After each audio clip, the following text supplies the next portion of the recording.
하나님 말씀 사사기 20장 24절에서 35절까지의 말씀입니다. 사사기 20장 24절에서 35절의 말씀입니다.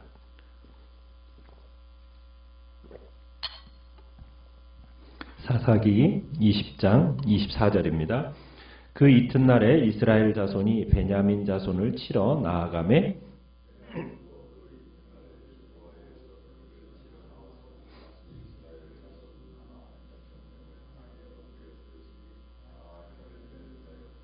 이에 온 이스라엘 자손 모든 백성이 올라가 베델에 이르러 울며 거기서 여호와 앞에 앉아서 그날이 저물도록 금식하고 번제와 화목제를 여호와 앞에 드리고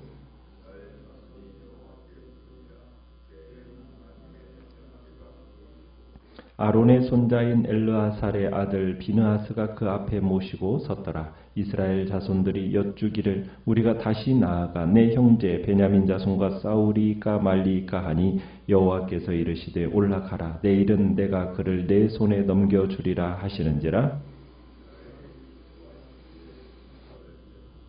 이스라엘 자손이 셋째 날에 베냐민 자손을 치러 올라가서 전과 같이 기브아에 맞서 전열을 갖추매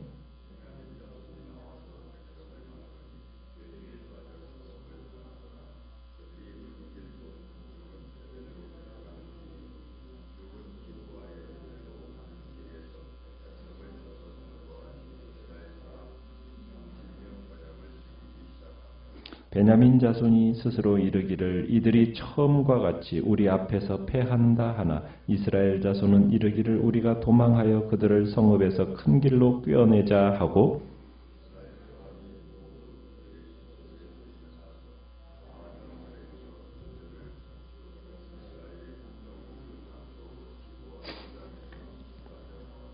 온 이스라엘 사람 중에서 택한 사람 10,000명이 기브아에 이르러 치매 싸움이 치열하나 베냐민 사람은 화가 자기에게 미친 줄을 알지 못하였더라. 여호와께서 이스라엘 앞에서 베냐민을 치심해 당일에 이스라엘 자손이 베냐민 사람 25,100명을 죽였으니 다 칼을 빼는 자였더라. 아멘. 오늘 말씀의 제목은 베냐민과의 전쟁이라는 제목으로 말씀을 나눕니다. 이스라엘 백성이 지금 첫 번째 전투를 치르고 그 첫 번째 전투에서 22,000명이 전사를 했죠. 그리고서는 이제 첫 번째 전투와 유사하게 또다시 오늘 두 번째 전투에서 또 큰 손실을 입게 되는 것을 보게 됩니다. 베냐민 군이 25절에 보면 이제 성에서 나와서 이스라엘 사람 18,000명을 쓰러뜨렸다고 합니다. 그 쓰러진 모든 사람들이 모두 칼을 쓸 줄 아는 사람들이었다는 거죠. 이틀 사이에 베냐민 군이 지금 이스라엘 사람 몇만 명을 지금 쓰러뜨린 겁니까? 4만 명을 쓰러뜨린 겁니다. 지금 이스라엘과 지금 베냐민과의 이 숫자적으로는 거의 20대 1입니다. 40만 대 거의 뭐 한 27,000명 정도인데 그런 20대 1임에도 불구하고 열세인데도 불구하고 지금 베냐민 군이 지금 어떻게 보면 승승장구를 하고 있는 거죠. 이틀째 전투에서 패배한 이스라엘 백성들 또다시 이제 베델을 찾아서 통곡을 합니다. 이제는 스스로 용기를 내기 전에 여호와를 먼저 찾은 거죠. 하나님께 먼저 나온 겁니다. 처음에 이스라엘 자손들이 베냐민과 싸울 때에는 그냥 미스바에 모여서 스스로 판단하고 그냥 스스로 전쟁을 선언했었습니다. 독자적으로 판단하고 독자적으로 선언한 전쟁이었는데 이제는 이들이 이제 베델로 올라가서 하나님 앞에 이제는 울고 날이 저물도록 금식하고 번제와 화목제를 드리면서 여호와께 물었다고 그럽니다. 그러니까 사태가 심각해지니까 그러니까 이들도 이제 심각하게 자신들의 죄를 돌아보게 된 거죠. 그러니까 하나님은 지금 이 순간까지 기다리고 계셨던 겁니다. 이 순간을 기다리셨던 거예요. 번제와 화목제를 베델에서 드릴 수 있었던 것은 27절에 보면은 그 당시 하나님의 언약궤가 그곳에 있었다고 얘기하고 그리고 28절에서는 누가 제사장으로 섬기고 있었다고 얘기합니까? 비느하스가 그곳에서 제사장으로 섬기고 있었다라고 얘기합니다. 이스라엘 자손들은 깨달았던 거예요. 자기들 스스로 독자적으로 판단해서 전쟁을 선언하고 그리고 독자적으로 이렇게 행한 일이 얼마나 큰 대가를 치러야 하는지를 뼈아프게 깨닫고 그리고서는 이제 하나님 앞에 나아가서 울면서 저물도록 금식을 했다고 합니다. 그러니까 두 번의 이 패배를 통해서 이스라엘은 언약의 주가 되시는 이 하나님이 이스라엘을 징벌하셨다라는 것을 깨닫게 된 겁니다. 그래서 이스라엘들은 자신들의 그 반역을 하나님 앞에 시인하고 이제는 하나님하고 화평할 필요가 있음을 느낀 거예요. 그래서 드리게 되는 제사가 번제와 화목제를 드린 겁니다. 지금 하나님과 자신들이 화목해야 된다라는 화평케 되는 필요성을 느끼고 드려지는 이 제사를 드린 후에 그리고서는 하나님과의 정당한 관계를 회복하게 된 거죠. 그리고 나서 하나님께 묻게 됩니다. 그러니까 하나님께 물을 수 있는 정당한 위치에 서려면은 먼저 하나님과 어떤 관계를 회복해야 됩니까? 화평한 관계를 회복을 한 후에 하나님 앞에 여쭈어야 되는 거죠. 그렇게 하나님 앞에 여쭙고 이스라엘은 이제 처음부터 다시 시작하기로 합니다. 질문도 바뀝니다. 그전에는 전쟁이 마치 전제되어진 것처럼 그리고서는 누가 먼저 싸우러 올라갑니까? 그런 식으로 얘기했던 것이 세 번째는 어떻게 질문을 던지고 있습니까? 28절에 보니까 우리가 중반에 그렇게 하죠. 우리가 다시 나아가 내 형제 베냐민 자손과 싸우리까 말리까? 전쟁해야 하는지의 여부를 묻고 있는 거죠. 여기에서는 뭐까지도 등장하는 겁니까? 전쟁의 포기 의사까지도 등장하고 있는 겁니다. 진짜 전쟁을 그만두는 것이 하나님의 뜻이라면 지금이라도 저희는 그렇게 하겠습니다라는 의지를 지금 보여주고 있는 겁니다. 그러니까 이스라엘 자손들은 지금 모든 것을 하나님의 뜻에 따라 처리하려는 그 태도를 지금 보이고 있는 거예요. 그러니까 이야기가 시작된 이후 처음으로 하나님의 섭리에 지금 자신을 맡기겠다라는 그런 태도를 보이고 있는 겁니다. 이때서야 비로소 하나님이 확실한 대답을 주시는 거죠.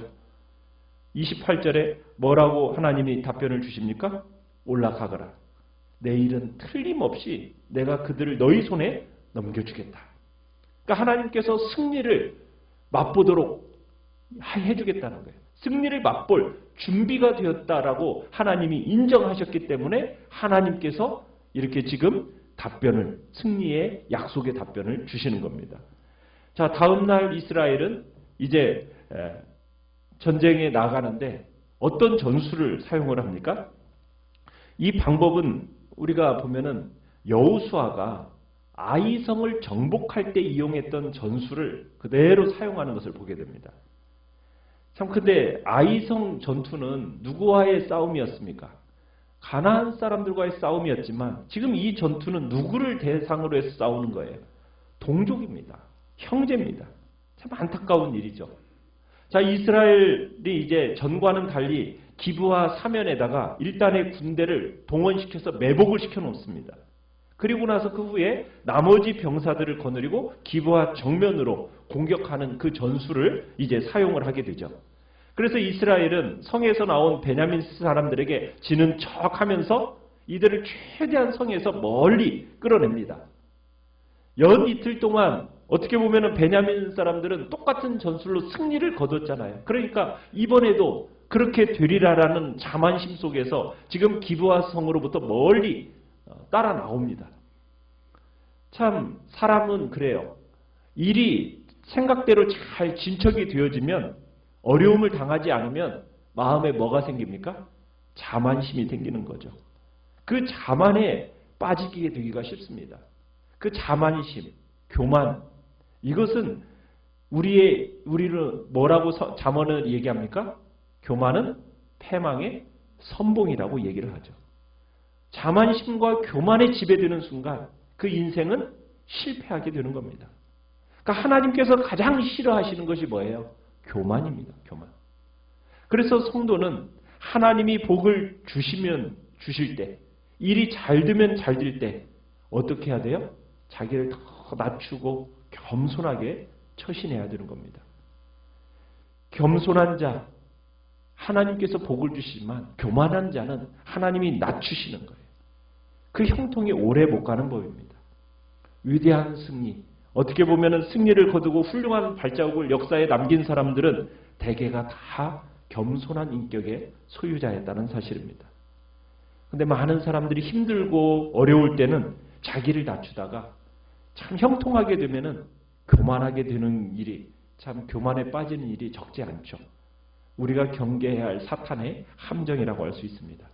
우리가 경건하고 승리하는 삶을 살기를 원한다면 철저하게 이 교만과 자만심이라는 것, 이것을 경계해야 될 것, 우리에게 말씀하고 있는 겁니다.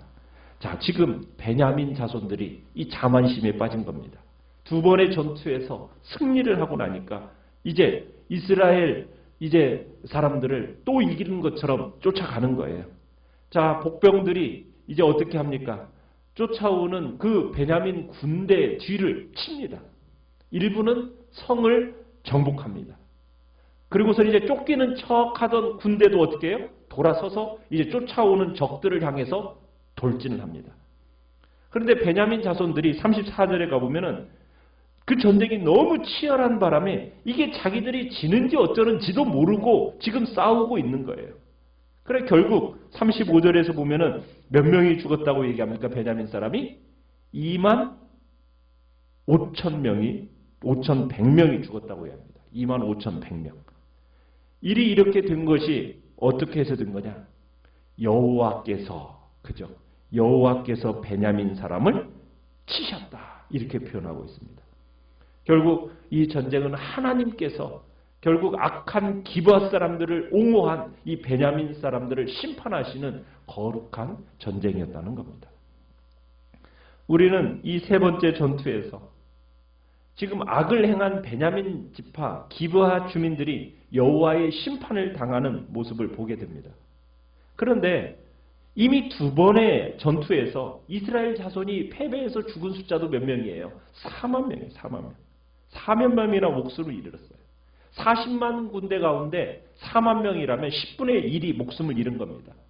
어떻게 보면 양쪽 모두가 패배한 전쟁이에요.